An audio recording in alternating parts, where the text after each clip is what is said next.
Welcome to the Freeing the Wild Women podcast. I am your host, Autumn Brianne, and this is a space for women to connect to what truly sets them free. From cyclical living and body wisdom to manifestation and becoming the authority of our lives, Freeing the Wild Women is here to support you in living a magical, heart-centered, and wildly liberated life. We are a community of women devoted to our innate power, connection to the goddess, and the quantum miracle that we call existing. So I invite you to take off your shoes, grab a cup of tea, sit with our beautiful Mother Earth, and get ready to run with the wild women. Hello, wild women. Welcome back to another episode. I am so honored to be here with you today and just feeling really grateful to have this space to be able to share, to be able to co-create, and to talk about magic, to talk about existence, to talk about who we really are.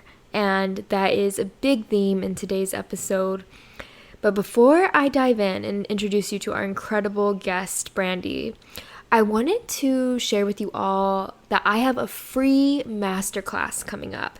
It's called the Magic Woman Masterclass, and I'm going to teach you how to create the life of your dreams. It's going to be super fun, very in-depth. You're going to receive so many tools that you can apply to your life, and it's absolutely free. You can sign up through the link in the show notes. It's going to take you to the landing page. You can sign up and you'll be able to get access to the masterclass through your dashboard, and the recording will be there as well, and you'll have 48 hours to watch the recording if you cannot make it live.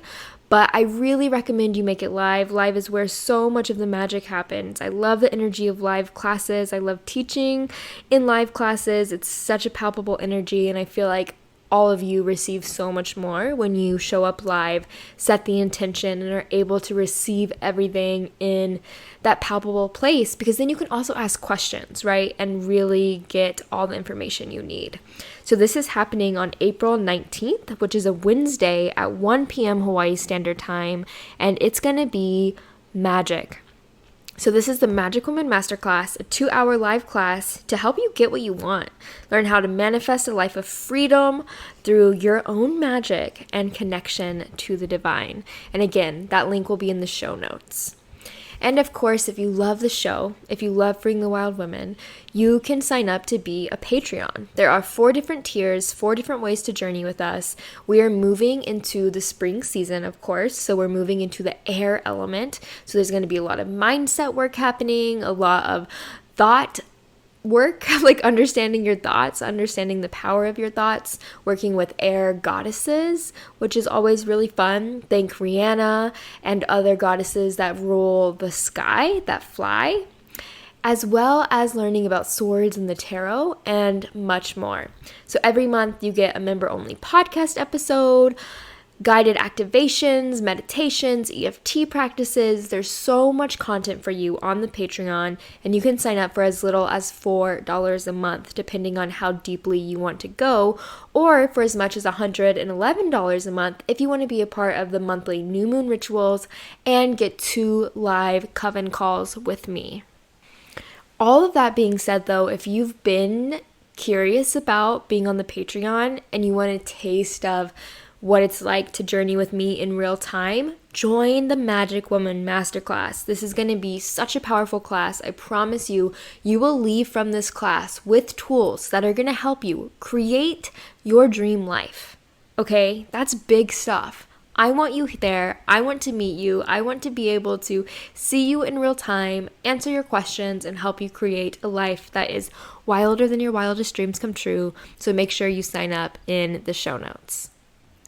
And with that being said, I'm really excited about today's episode with the beautiful Brandi. Brandi Michelle is a happiness, intuitive, and empowerment coach who currently spends her time guiding others in their pursuit of happiness. She has extensive experience working with high-achieving women entrepreneurs, helping them align with financial success while staying true to their values and purpose.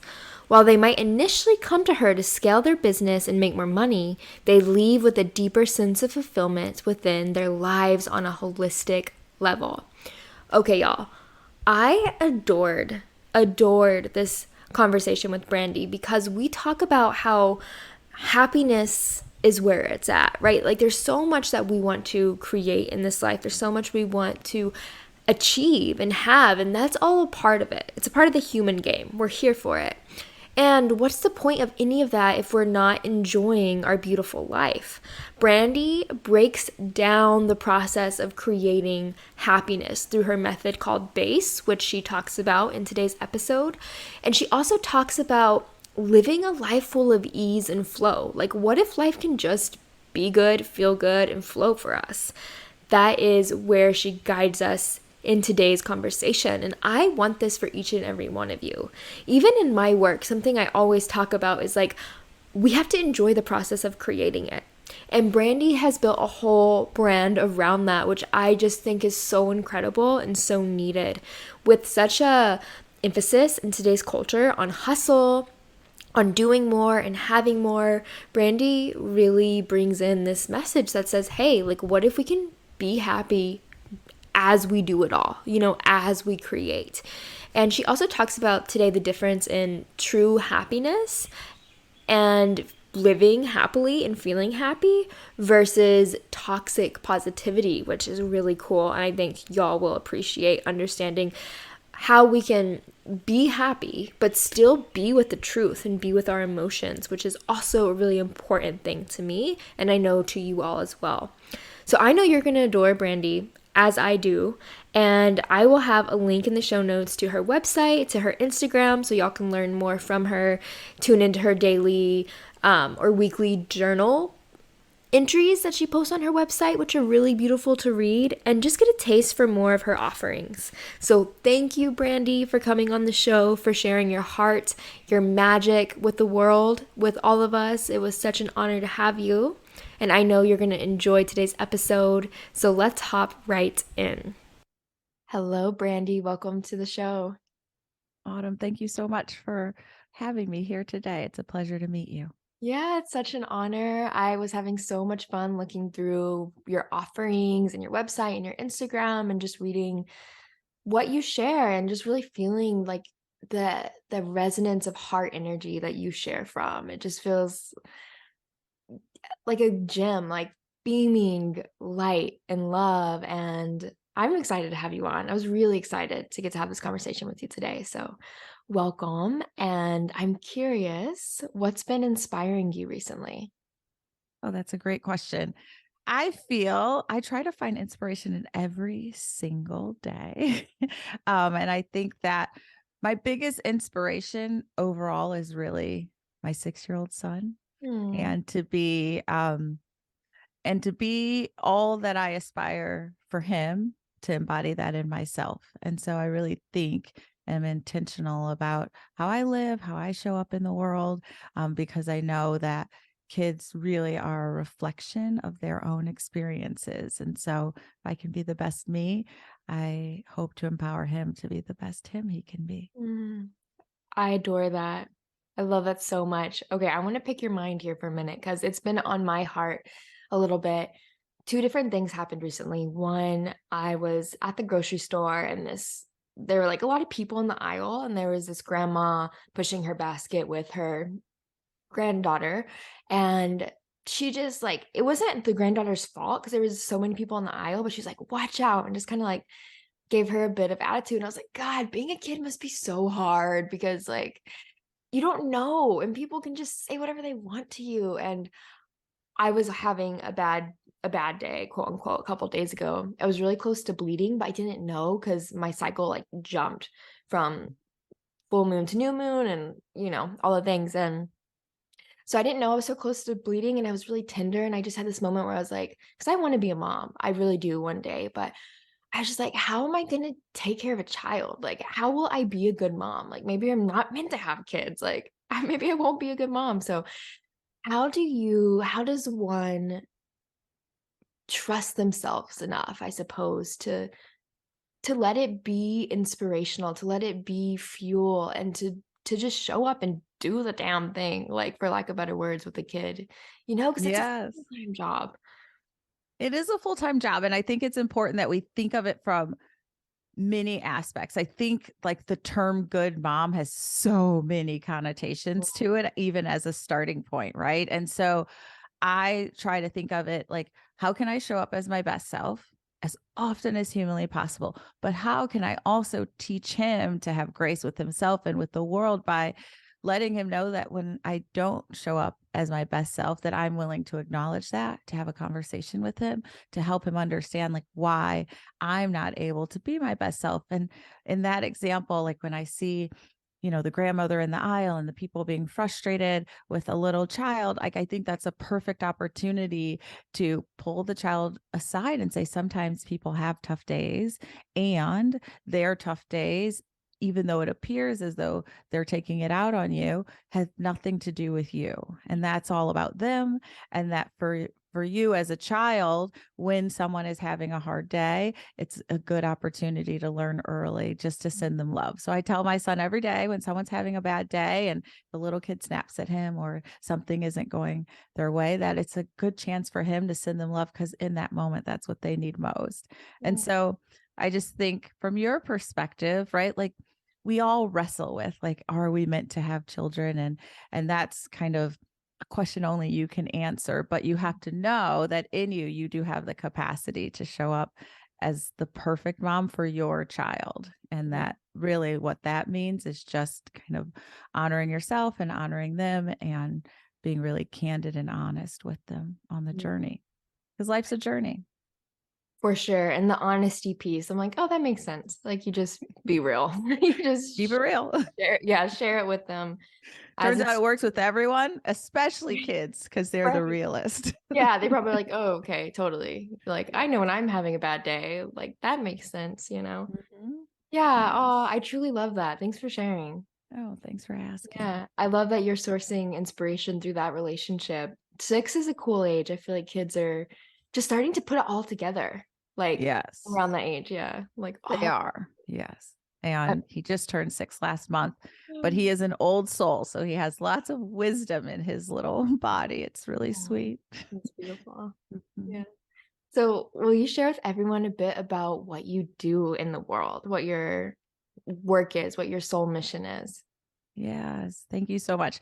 I've come to this really organically, and it's such a pleasure to be able to share. I'm a happiness coach, and I really think about the fact that we're all raised to believe that success and money and achievement really lead to fulfillment and purpose. And then at some point, we're usually confronted with the fact that that's not the case. And so I really help people to uncover their hidden roadblocks to that fulfillment and purpose by making happiness a goal instead of an outcome. And so when we focus on it as a goal, we can really have a significant transformation, and that allows us to really step into our purpose and lead the life of our dreams.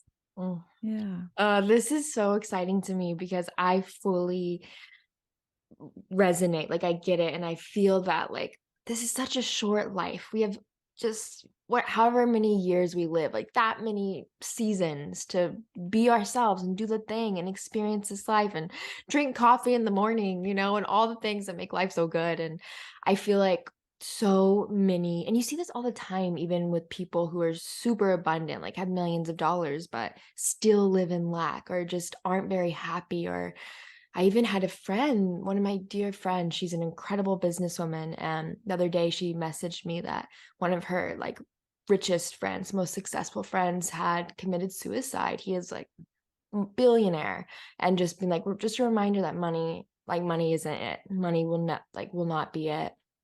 But I feel like there's also this kind of movement with quantum leaping, and I'm all about good quantum leap. Like, I want like beautiful spiritual and spiritually inclined women to have money and be rich and be fulfilled in that way. I know what it's like to live on very little money, make ends meet, and that's not fun either.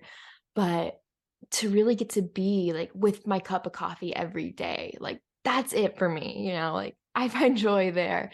And if I woke up one day and 5 years passed and I missed out on 5 years worth of coffee, but I had the success, like, no, like I want all 5 years worth of my coffee. Uh, yeah. So how do you find yourself in this place bringing in this really powerful message? I feel like it's almost counterculture to share from the happiness place because money is important, but our Yes. happiness is literally everything. So, Yes, I love that you said that because happiness is literally everything. And I fundamentally know that if you are living a life of joy, a life of happiness, then you will have money, right? Like, because the two cannot be separate from each other. And so the way I like people to think about life is there are three legs to a stool, in my opinion. So one is that money, which in society we are constantly talking about. The other is relationships, and that can be romantic relationships, friendships, relationships with your family. And then the third is kind of health and beauty and wellness, right? Which can be kind of the work that we do. It can be how thin am I? It can be how beautiful am I? It can be I need to cure from this illness, right? So we look at those three legs to the stool, and oftentimes we lean into only one of them at any given point, right? Like I am just going to be really focused on being wealthy. I'm going to be really focused on being beautiful. Oh my gosh, I have to get married before I'm 30, right? Like we have all of these things and we're linearly focused. And what I know for sure is that if we step back and think about happiness as an umbrella, then you're going to, by definition, meet all of those goals because you're going to have the vibration, the frequency, and the alignment to having a life that's filled with peace, a life of purpose, a life of fulfillment. And that is kind of what the divine infinite intelligence wants for us. But we're, I believe, going about it the wrong way. And mm, if instead we really focus on like just having a heart of joy, having a heart of happiness, and doing all that brings us that feeling constantly, then we can't help but align with the life that we were meant to live. mm. A moment ago, I believe this is how you worded it, that making money a choice rather than an outcome. Is that is that what Making money or I happiness? mean, happiness, sorry. Yes. Yes. I say that we should make it a goal versus an Oh. outcome, right? Because to your point, right? Like we're focused on achievement, money, success, relationships, right? And those are our goals. And in our head, we believe, even if we are only thinking this subconsciously, that once we achieve all those things, we'll have happiness. And what we need, I believe, to do instead is to make happiness the goal and know that we'll have all of those other things fall into place. Mm. And But it takes work. yeah, totally. It's like, how do we cultivate happiness? And also, I guess two-part question here, like, how do we cultivate that happiness? And do you believe we need to strive to be happy all the time? Or what's your thought on that? Yeah, I think in general, if you reflect on your own life, each one of us and all your listeners, we have a happiness baseline, right? And the goal is just to raise that baseline. And no, I am not here to say that we should be happy all the time. That's not possible, right? So I lost a dear friend last month, and that was very sad. There is no way to just be like, oh, I'm a happy person. So I'm a happiness coach. I'm just gonna like move through it, right? Because that's not how life works. But by having a baseline of happiness that continues to improve over time, and by intentionally cultivating that, then you're going to bounce back more quickly, and you're going to attract different things into your life that way. Mm, I'm Did I sorry. answer your question? Yeah, the first part, but I'll ask you the second part again. But I'm sorry to hear that you lost a dear friend. Oh, thank you, Autumn. I appreciate Yeah. that. Yeah, Yeah, it's kind of the wild earthly existence is like the birth death portal that we will all see everyone we know face and face ourselves. It's absolutely. takes me Yeah. into the existential realm, so we don't have to go there today. Okay, the other part of the question was, how do we cultivate happiness? Like, how do we continue to raise that baseline and make it a goal? Thank you for the reminder. Yes. So I have personally put together a 4-step process, which is really my way of simplifying all that I have learned since I was a little girl. I've always been obsessed with human potential, but most of my life I just studied it and read about it and kind of like pontificated over it. But it was around 7 years ago where I really decided that I was going to embody all that I've learned. And as I was seeking to do that, I was like, this is really complex at times. And how can I simplify it? So I created a process called BASE. And it's 4 steps. So the first step is really like, what are the beliefs that I have that are shaping my life? So one belief, for instance, is that money, success, and achievement are the path to happiness, right? And so that's just a belief, and we can seek to reframe that belief for ourselves. And so you have to think, what are the beliefs that I have personally that are creating the life that I'm currently living? And which of those could use some reframing? The second step is really around alignment. So, what is my current vibrational alignment? Like, what is the frequency that I'm most consistently on? And how do I find ways every day to seek to up level there? The third is self-awareness. So I find with some clients, they come to me and they don't really have an innate awareness of their beliefs, of their alignment, of kind of how they've gotten to where they are. And so I say, my job is to help you uncover kind of all of those things. But hopefully, over the time of working with me, you'll get to this point of really seeing for yourself, like, oh, this is why I'm having a bad day. Oh, this is why this event triggered me in such a way. Oh, this is why I'm spinning around the same lesson and I haven't learned it yet. And when we get there, we really can fly. And then the last is really around emotional resistance. And it's like, what is the actual origin of these emotions that are keeping me in this current place? And how do I go back to that origin point and really release those emotions so that we can keep the memory of our experiences, but we don't have kind of those really dense emotions that are shaping our lives in a way that aren't beneficial for us. Mm. I adore how much power that gives us individually, like the base method, like to apply that, how much power it gives me in my life. And I think that, like, oh, this is so fun because humans, it's just so wild how we can know things. Like you were saying, you had studied this for so long, like you knew it, you could probably recite it, do a seminar on it, but to actually live it out and embody it is such a different ball game because it requires us to get kind of dirty, I suppose, or like put Mm-hmm. our hands in the clay and do all that creation stuff that's so vulnerable. And to before we've practiced anything, we're a newbie, and it's our ego gets fumbled around a little bit. It's awkward and all the things. And what would you say to someone who is kind of where you were? Like they know it. They've listened to 20 podcasts like this before because they Mm-hmm. know and they want to, but they go back to sleep or they forget, instead of Mm-hmm. and forget, oh, this is that lesson. Okay, who am I and why am I doing this and what is actually here for me? And instead of doing that, they just play out the drama, but they know. Yes. Yes.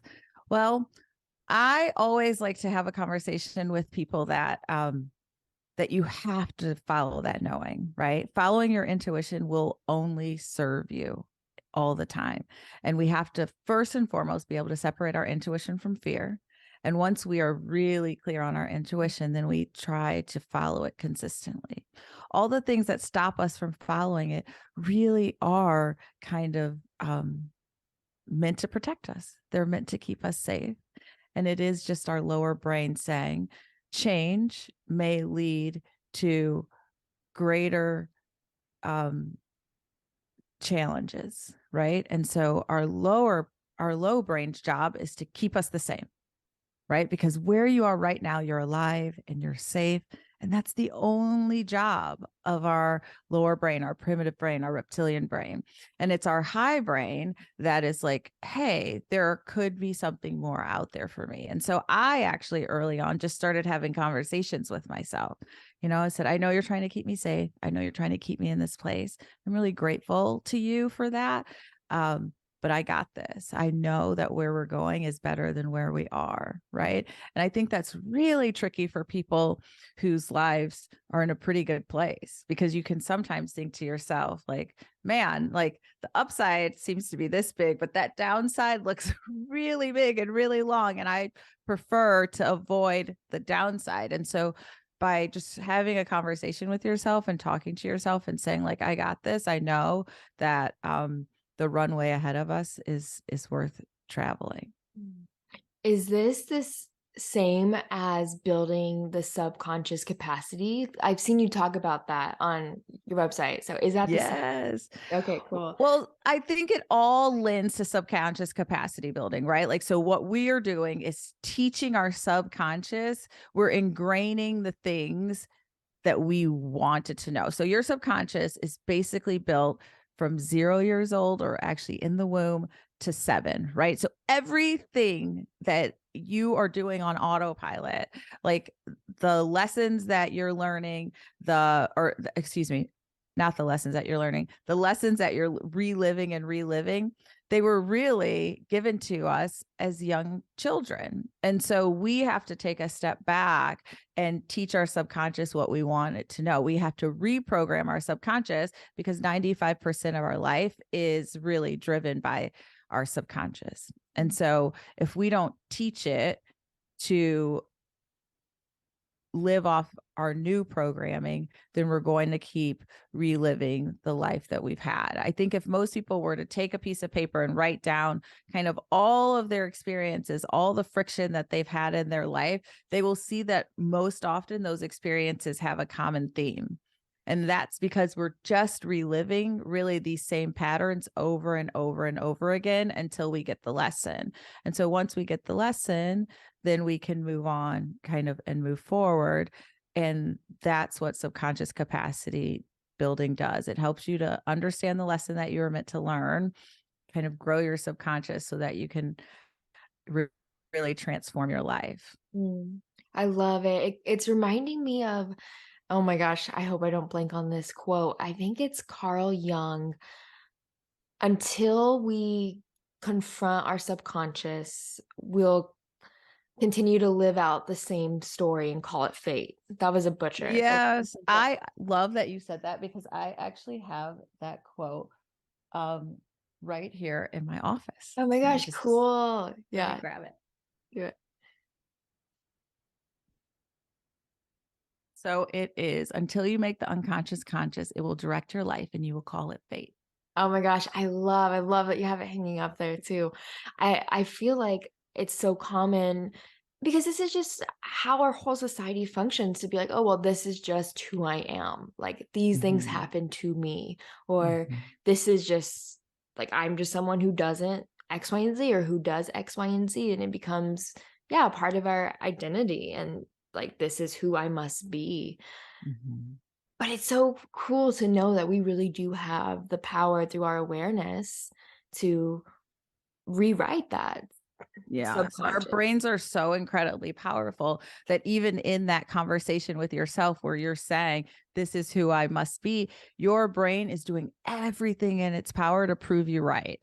And so we have to start focusing on proving right, intentionally deciding what we want to prove to be right. So I have a funny story. I had a girlfriend who was like really worried about getting sick. And I kept saying, like, you're stressing yourself out, like you're overly focused on getting sick, and you've got to just like release it and let it go. Otherwise you're going to end up sick. And then she's like, I think you're right. She's like, I'm just so worried. And then a week later she calls me and she's like, I'm sick.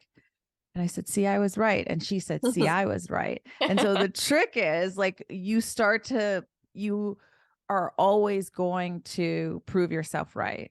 And you're always going to prove yourself right. And so I tell people to start by just choosing small shifts in your brain, like something that you can really like imagine for yourself. So one thing I teach my clients early on is just imagine that everywhere you go, you'll find a perfect parking spot, right? Like, so even if I'm in the midst of San Francisco and it's really busy and parking is hard, I have a fundamental belief that there's always going to be a spot right near the door to wherever I'm going, even to the point where my son will say, Daddy, mommy should drive because she always gets the best spots. Right. So this is a fundamental belief that I have. But it's a really small shift because there's no like collective consciousness about parking spots. There's no like, you weren't taught as a little kid that someone like you never gets parking spots. So you don't have to do a lot of work around it. You can just simply set an intention. And then every day you can see that come to fruition. And I say, if we can learn that we can co-create small things, then we can realize that there is no magnitude for the universe, and we can start to co-create these really bigger things in our life. And that's where we see the transformation we're seeking.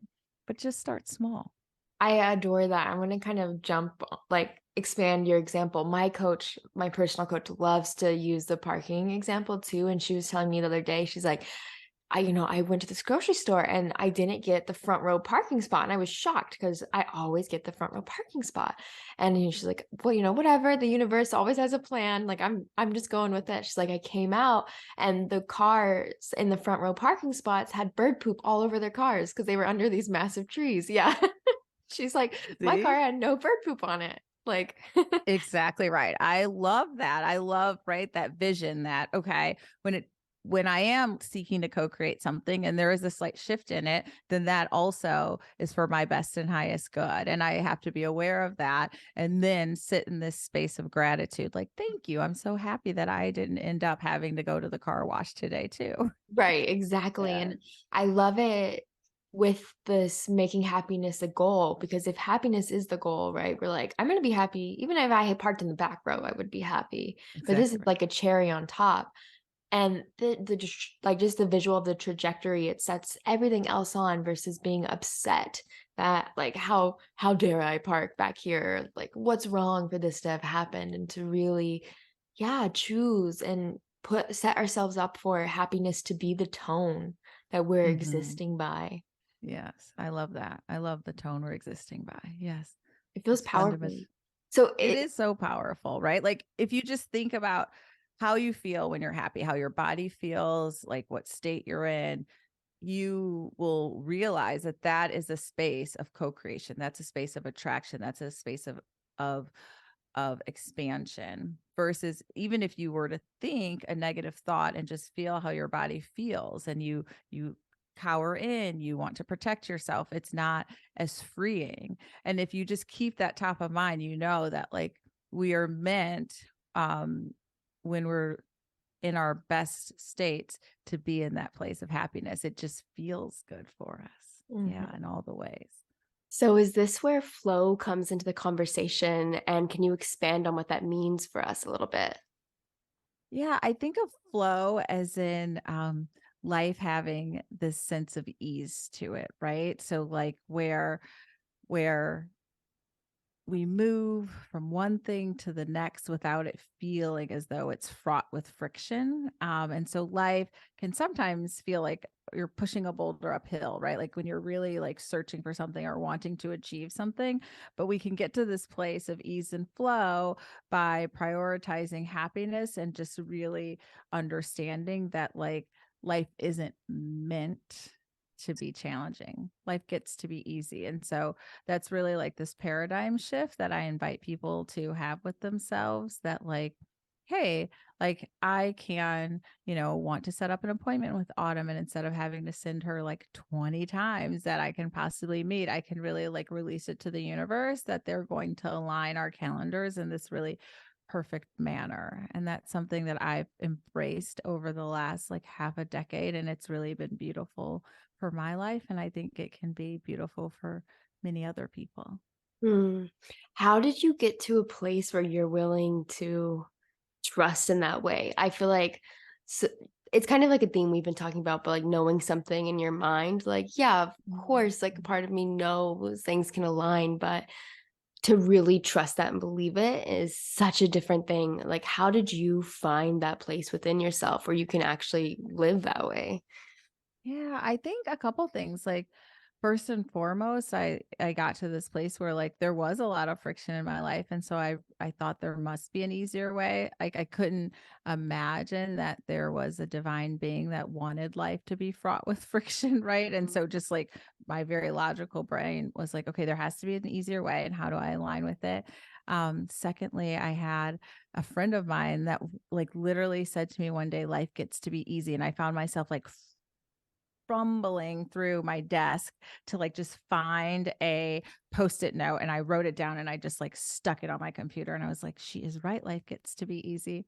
And then thirdly is really just testing it out. We talked earlier about this idea of like starting with the parking spots, right? And so I think starting with like, how do I make life easy? And so if I am thinking about scheduling my day to day and I have a meeting with Autumn and I was doing lunch with friends and I had another meeting this morning, instead of me sending all three of you these times that I'm available and like being really hopeful that you don't select the same time, if I release it to the universe and just say, hey, these are these three things that I'd like to accomplish today, and I send it out to you, and inevitably you guys will all send me this like really beautiful calendar back. And that was when I first started to realize that like I was actually the one getting in my own way, right? Like that ease and flow is actually there, and me injecting myself into all of these situations and believing that I could better organize my life than infinite intelligence was actually the challenge. Right, totally. Okay, cool. This opens up a conversation that I was wanting to ask you about a little bit. And I feel like just because of the way society has been set up, so many people, and I felt this a lot for myself, like I still like it's still something that comes up for me sometimes, but wondering, am I enough as I am? Like, is who I am truly enough, valuable enough, smart enough, whatever enough to like to be worthy of that kind of guidance or to be worthy of a life that is flow for infinite intelligence to like be able to access me in my life right now as I am. And yeah, what would you say to someone who maybe feels that way? I feel like worth is such a big topic for women, perhaps especially.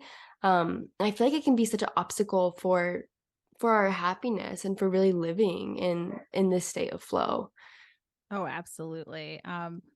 One thing that I always say to people is show me your life and I'll show you what you think you're worthy of having, right? Like our life is really a direct reflection of what we believe that we are worthy of having. And we really need to take many steps back, I believe, and realize that like we are born worthy. There is nothing you can do, good or quote unquote bad. There's no amount of giving, there's no earning that will go on in your lifetime that will allow you to be more or less worthy, right? And so it's just a belief, it is a thought, and we get to choose our thoughts, right? And so there's like, regardless of what has transpired in your life, regardless of what you have done in this lifetime, like you are worthy of having this really beautiful life.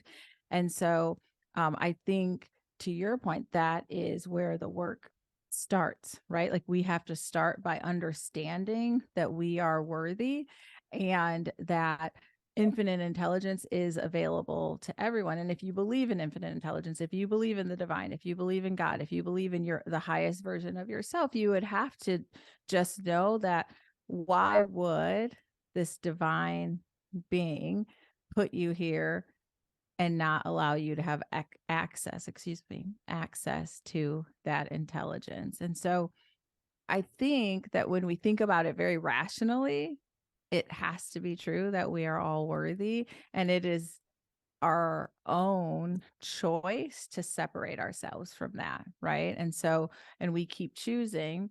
And that if you simply just say, I don't know if this is or isn't true, but I am willing to make myself available to it, it'll show up. It's when you actually choose to believe that you're not worthy that it's really impossible for you to align with that which is seeking you. Mm. When you're speaking on this, I keep hearing the word identity, Mhm. like really being able to identify with that concept. Like I am worthy. I am a worthy human. Yeah, I'm a Yes. worthy human, and really be able to live that out and just like have that as a baseline. Like Mhm. worthiness is the baseline of how I believe about myself or what I believe about myself. Exactly right. And I also think there's this opportunity really.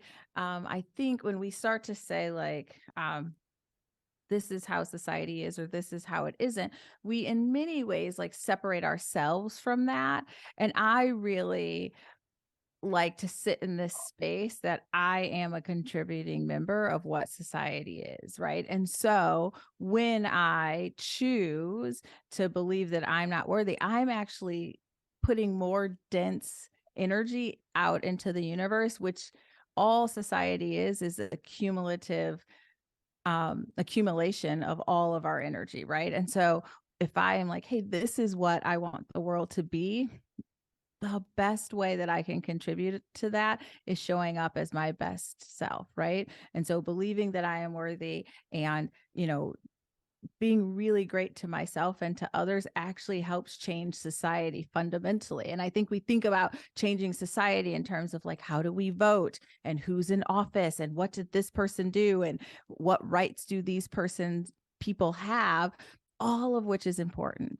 But fundamentally, really the only change that you are universally responsible for in this lifetime is how you show up in the world. And so I have done my very best to clear the dense energy that is in and around me and continue to be committed to that as a means of contributing to society. I love this and I agree 100%. And I want to open up, yeah, I'm curious what you think about this because I receive this reflection a lot. And I think that I'm even now reflecting on how I kind of caveated the question I asked you by like how society currently is because I want to I don't like not take anything away from what anyone's personally experiencing, perhaps, or how they have been impacted by the way our culture is currently operating. And there's this, I believe 100% in the energetics of this universe. I'm like, it's the only thing that can be true. But with that, and taking that radical responsibility and looking around to all the injustices in the world and all the things that have gone wrong and all the people who have suffered and been hurt, what is that line of like quote unquote toxic positivity? Like, do you believe in that? Do you know what I'm Mhm. saying? Like, what is that Yes. line there? Yeah, I do believe in toxic positivity, right? So if I get on the phone and I think I mentioned to you earlier, right, that I lost a friend. And so if like I am kind of sitting in that sadness and I'm just like, "Hi Autumn, like today is great," right? Versus just saying like, "Hey, today isn't a day that I can show up as my best self because I need to move through these emotions that I'm feeling." I think that is what's important. And toxic positivity, from my perspective, would be this idea of not acknowledging that there are things that are going on and could be happening at any given time that are impactful to people. I think what I'm asking people to do is to realize that we all contribute energetically to the way the world is. And that we can energetically make these small shifts, which cumulatively become really big shifts, right? So, for example, if something bad happens in the world and your position is like, I could just kill that person, I cannot believe that they would do that. And you're like, spewing anger in response to what happened, then in reality, we're both doing similar actions at different scales, but similar actions, right? And so it's not that we accept when bad things happen, quote unquote. It is that we think about how we can energetically show up to change what is happening, but in a way where we're not like piling on more of that same energy, right? And so I always like akin it to the movie Hunger Games, right? So the whole movie, right? Like they are trying to take over, from the bad people. But in the end, it's like, oh, we're actually kind of in that same energy. And so you have to make sure that like in seeking change that you actually are being the change that you're seeking. And then that change will show up differently. We'll look at the world differently. We'll access it differently.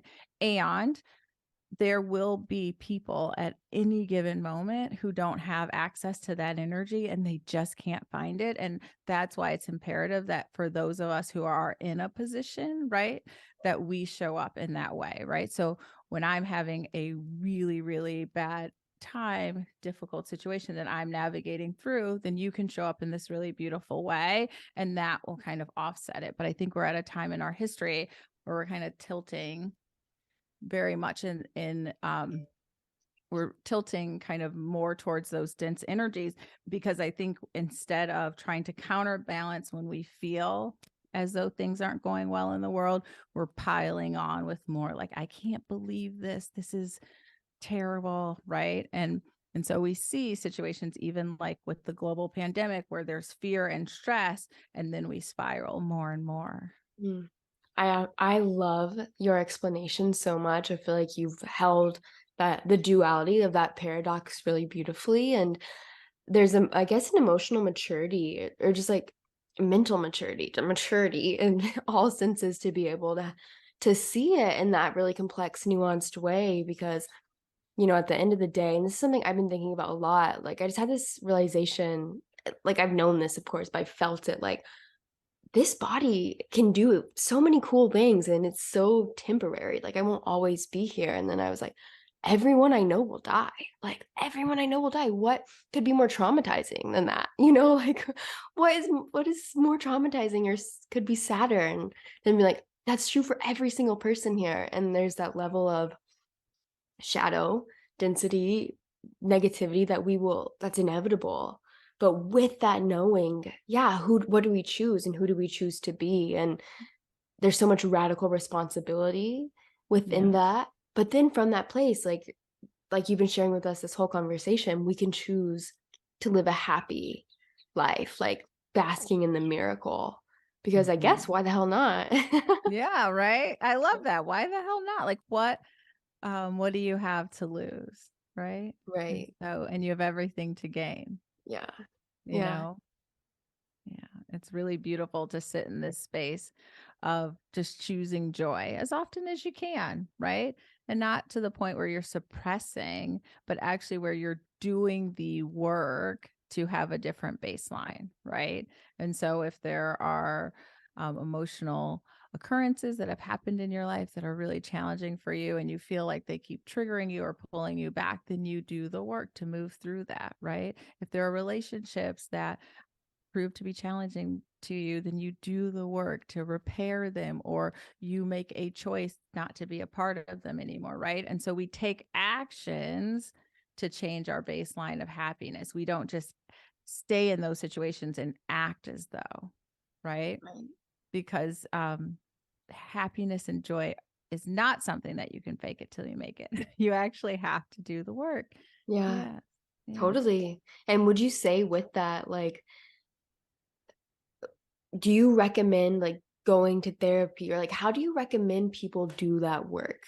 Yes. Well, I have created like a 4-step process that I think people can do parts of this with themselves or have other people hold space for them. And obviously, I hold space for many people. And, it's called base and it is, I believe, foundational to life. Right. And so it really looks at these 4 areas of life in this really special way. So the first is really like beliefs. What are the beliefs that you have in place as it pertains to your own happiness, right? And alignment. So, what does happiness look like to you? What does it take to actually align to your happiness? Like, I think these are questions that we just don't oftentimes even ask ourselves, and we don't sit with ourselves around this.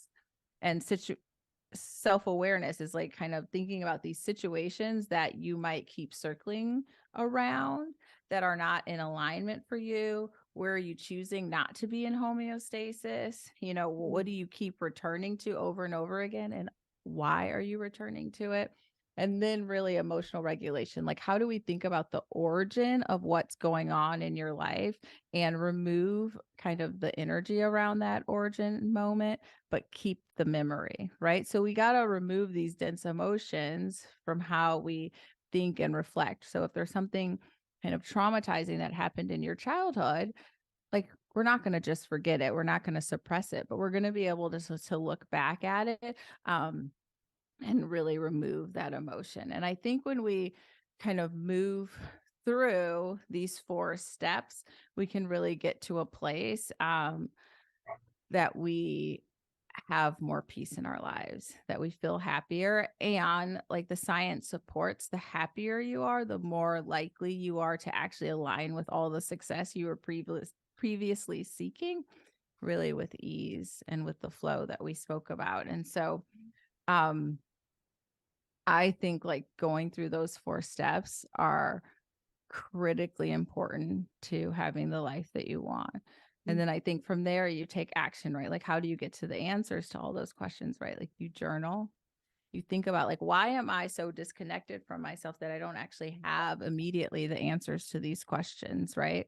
We're really taught, most of us, to feel deeply for others, right? Like, if you think back to some of the things that your parents repeated to you over and over, right? It was around like, how do you treat others? How do you show up for others? Like, how do you um act in school? How do you act when adults are around? Like, I was taught like how to set the table and where all the place settings went. But there wasn't a lot of time around like loving myself and being kind to myself and realizing that I was worthy. And it's through no fault of our parents or the previous generations. These were all things that they weren't taught, right? And so we've passed this on for generations, but as we've passed it on, we get further and further away from the truth, right, of worthiness, self-love, fulfillment, and purpose. And then we have generations of people who are really disconnected from who they were meant to be. And so this model really helps you reconnect to yourself and think more about how you want to show up in the world, who you want to be in this world, and who you were meant to be. And like, what is your purpose in this lifetime? And we will never be fulfilled and happy without really understanding our purpose. And it's impossible to know your purpose if you're not really connected with who you are. Thank you for sharing that process with us, Brandi. Your work is so powerful, and I'd love for you to share with everyone how they can tune into more of what you're doing, where they can find you, how they can work with you, and dive into your world. Oh, thanks, Autumn. I really appreciate this time with you. You ask such poignant questions, and this conversation has been amazing. So thank you for having me. You can find me at www.brandymichelle.com. And I think, there's kind of 3 ways to work with me. I think the easiest one that I would love for everyone to subscribe to is really, I release journals on the 1st and 15th of every month. And those journal articles just have kind of like these really um, interesting perspectives, I think, on life. And they come from conversations such as these, or when I'm out with friends or even strangers on the street, they'll say something and it'll spark, a journal entry for me. And then I write it and I send it out on the 1st and 15th. So those are really fun and they're free. And so they're easily accessible. And then I do, kind of one-off coaching, which people can also have access to via my website.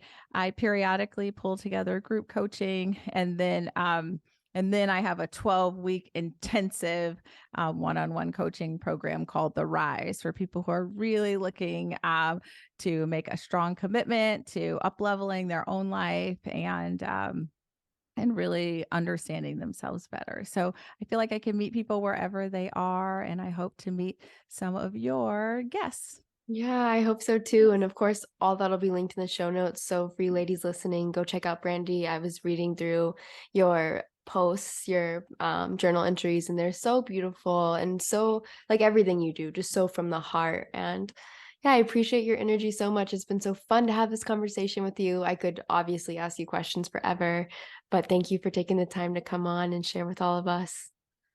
Thank you so much for having me. I could answer your questions forever. This has been lovely. Bye, everybody. Bye. Thank you, Brandi. All right, wild women, that's a wrap for another episode. If you love today's show, please share it with women that you adore, that you want to see thrive, that you want to see rise into their power. As always, it is such an honor to have you in this space with me, to be able to dive deep into conversations that matter, conversations that point us to our own power, into our own authority, and that help us create a life that is wilder than our wildest dreams come true, because that's the most I could ask for each and every one of you wild women. Also, if you haven't yet, make sure you leave a review for the show. It helps us so much. The best things you can do to help the show grow are share it with sisters you love, leave a review and a rating on iTunes, and share it on social media. Thank you for being here. I am sending you so much love, and I will see you again in the next episode.